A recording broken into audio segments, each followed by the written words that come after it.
Hello everyone, welcome to the Wonder Garden channel. If you're new to growing orchids and aren't sure how to care for those you've just brought home from the store, today's video is perfect for you. I'll guide you step by step through the basic procedures to help your orchid recover quickly, develop strong roots, and most importantly, bloom again, just like when you first bought it.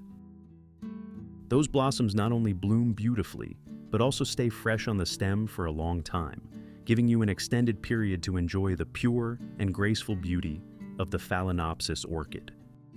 Let's follow along and start repotting a new orchid right now.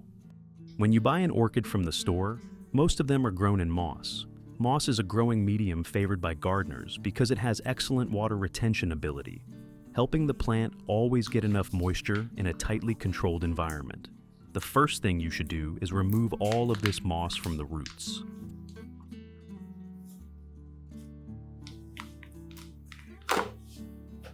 At the nursery, the watering schedule is carefully calculated, with just the right amount of water so that the moss stays moist without harming the roots. However, once you bring the orchid home, it's much harder to control the exact amount of water. If you overwater, the moss will hold moisture for too long, keeping the potting environment constantly wet. This easily leads to overwatering, causing the roots to rot gradually, which in turn damages the stem and quickly makes the leaves turn yellow. This is one of the most common reasons why many beginners fail to keep their Phalaenopsis orchids healthy after bringing them home.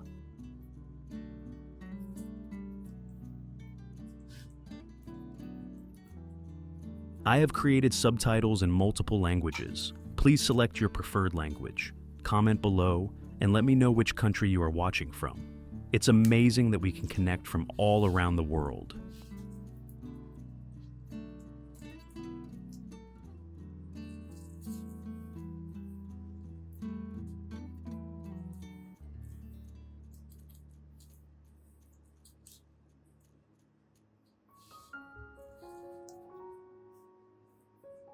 Next, I will carefully check each root one by one. Firm roots with a green or ivory white color are healthy and should be kept, while roots that have turned brown, become mushy, or hollow inside are damaged and need to be removed immediately. For these roots, I will use sharp, clean pruning scissors to cut them off completely, preventing them from affecting the remaining healthy roots. Removing damaged roots not only helps eliminate potential sources of disease, but also allows the plant to focus its nutrients on developing new, strong roots.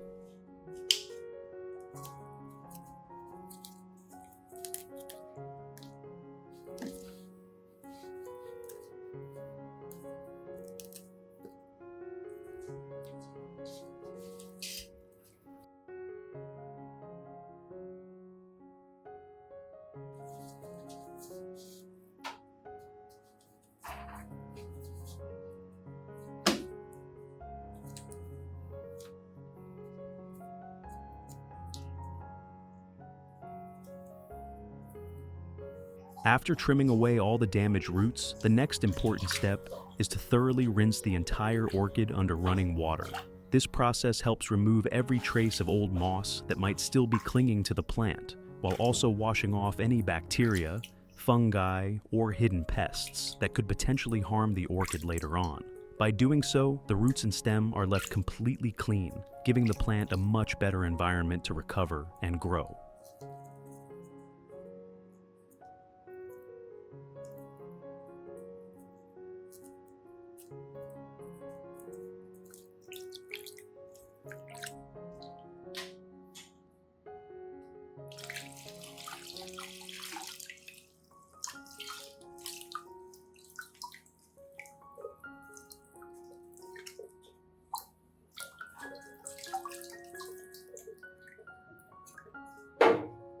After rinsing, it's very important not to rush. Place the orchid in a shaded, well-ventilated area and allow it to rest for about 30 minutes. This short pause gives the roots time to dry slightly, reducing the risk of infections or rot when you apply fertilizer later. Next, prepare about 1.5 liters of clean water, just like this. For the following step, I will use lemon. You can choose either yellow or green lemons, as both have the same effect. Here, I only take about 1 small spoonful of lemon juice and mix it into the 1.5 liters of water that has already been prepared.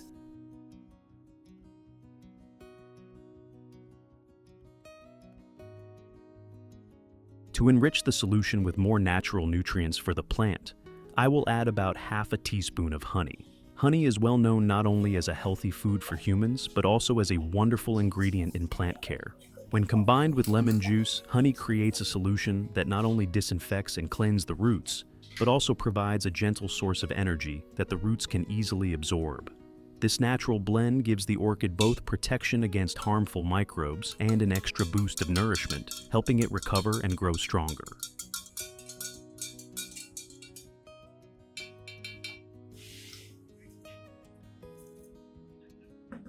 Now I will place the entire root system of the orchid into the diluted lemon and honey solution and leave it for about 20 minutes. This is a very important step because during the soaking, the solution will evenly penetrate the roots, helping to eliminate any bacteria or pathogens that remain after pruning. At the same time, the honey acts as a natural nutrient layer, allowing the healthy roots to recover easily and be ready to grow new roots.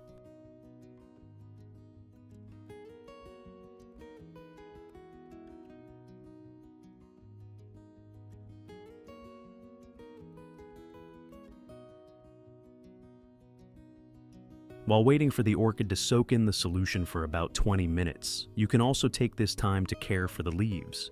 Use a soft cotton pad or a clean cloth, lightly moisten it with the solution, and gently wipe the surface of each leaf.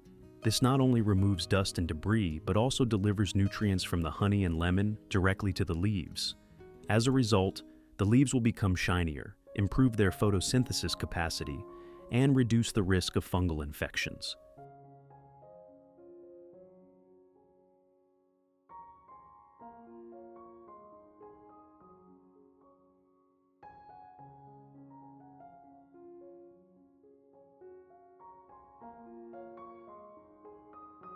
Not only can you use this solution to wipe the leaves, but you can also take advantage of any leftover solution by pouring it into a spray bottle and misting it evenly onto your other orchids in the garden.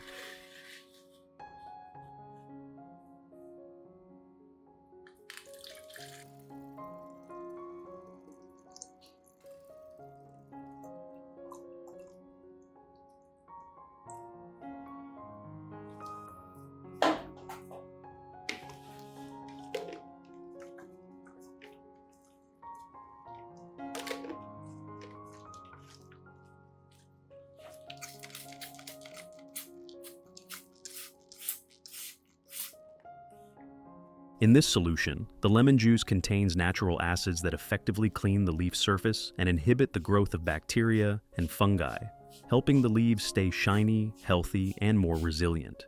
Honey, on the other hand, provides a natural source of minerals and sugars, enhancing the plant's resistance while also nourishing beneficial microorganisms living on the leaf surface.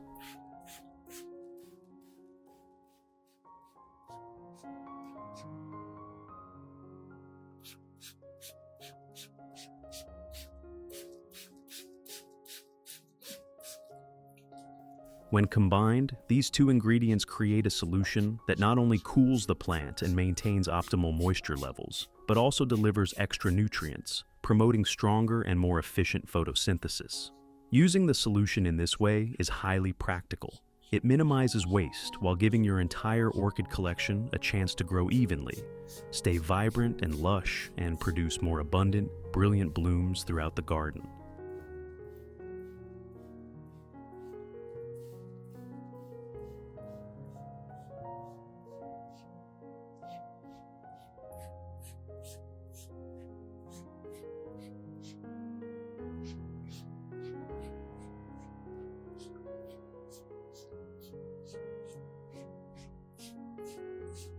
Before taking the orchid out of the soaking solution, I will prepare clean bark to replant the orchid. The bark substrate needs to be thoroughly treated to remove any dirt, fungi, or harmful bacteria that may still be lingering. To ensure maximum safety, I will evenly spray medical-grade alcohol over the entire batch of bark. The alcohol works as a fast-acting disinfectant, effectively eliminating potential pathogens and significantly reducing the risk of root rot or mold during the plant's future growth. By taking this extra precaution, we create a clean and healthy environment for the orchid to thrive.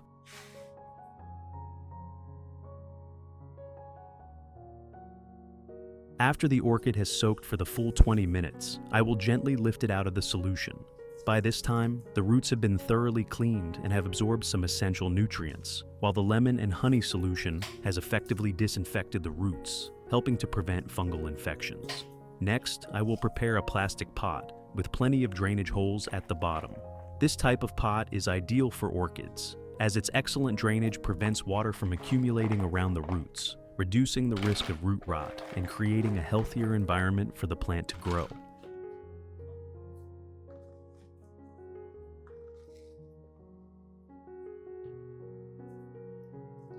After placing the orchid neatly in the center of the pot, I will start adding the cleaned bark layer by layer around the roots. When filling in the bark, it's important to work slowly and carefully to avoid breaking or bruising the delicate new roots.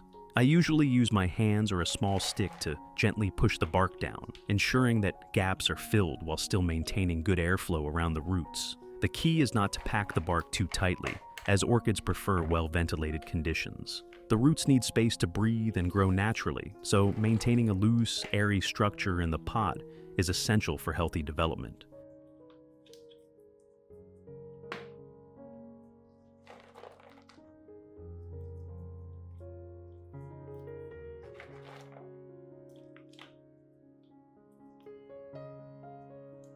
In addition to the English voice, we have now created dubbed voices in French, German, Italian, Spanish, Portuguese, Japanese, Hindi, and Indonesian to help you understand the content more easily. Listen in your preferred language by opening the video and clicking on Settings, the gear icon, to select the appropriate audio language.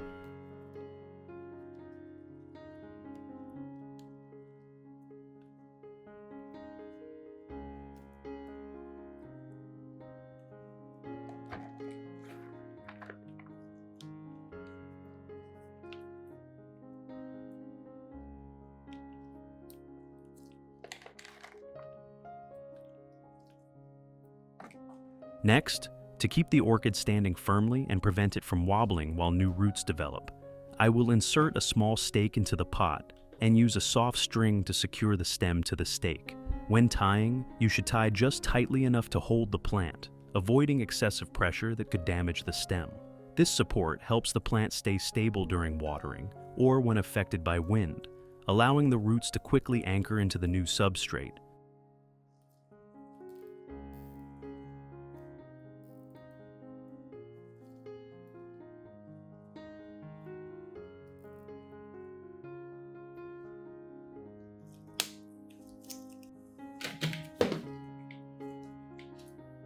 Finally, I will cover the surface of the pot with a thin layer of moss. This moss helps retain moisture for the plant during the initial period after repotting and prevents the new roots from drying out too quickly. However, you should only apply a very thin layer to avoid suffocating the roots while still ensuring proper airflow.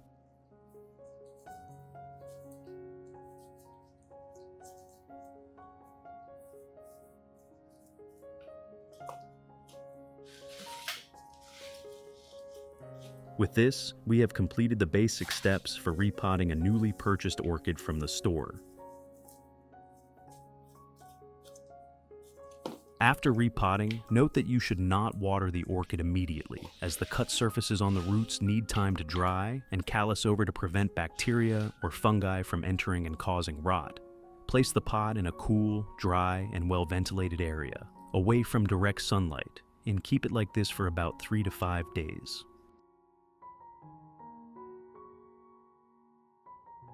After this resting period, once the orchid has gradually stabilized and the roots have begun to recover, you can start watering it again as you normally would. Make sure to provide just the right amount of water, not too much, to avoid oversaturating the roots. At the same time, keep a close eye on the condition of both the roots and the leaves, as these will give you important clues about the plant's health. Adjust your watering routine based on their appearance, ensuring the orchid receives enough moisture to thrive without risking root rot or stress.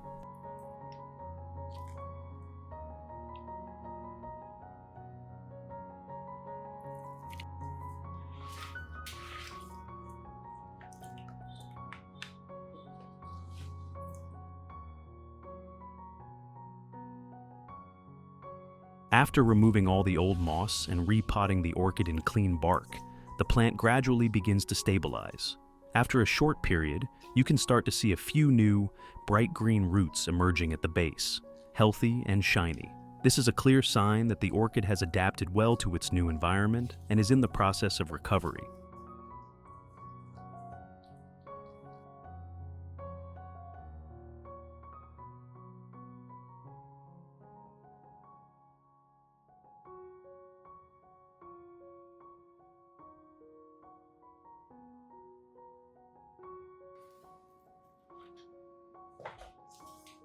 These are also some other orchids that I have cared for and repotted using the same method.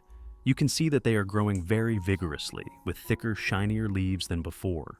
The new roots have firmly anchored into the substrate, showing that the plants have fully adapted to their new environment and are thriving.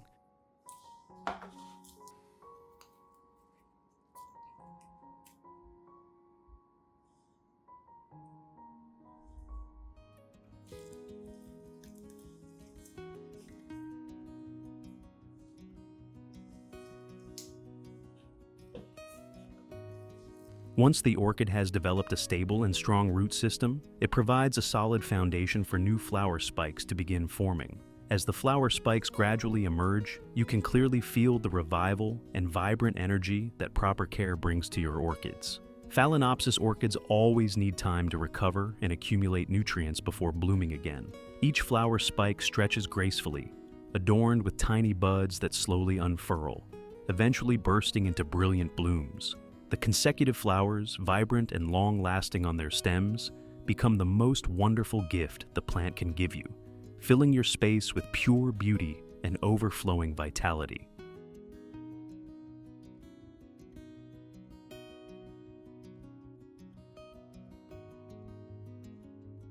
What do you think about the repotting and orchid care method I just shared? If you have recently purchased orchids from the store, try applying this method to help your plants recover quickly, grow strong roots, and bloom again soon. Don't hesitate to share your thoughts in the comments below. I'd love to hear about your orchid care experiences. And if you found this video helpful, be sure to like it, share it with your fellow flower lovers, and subscribe to the Wonder Garden channel to explore more simple and effective orchid care techniques with me.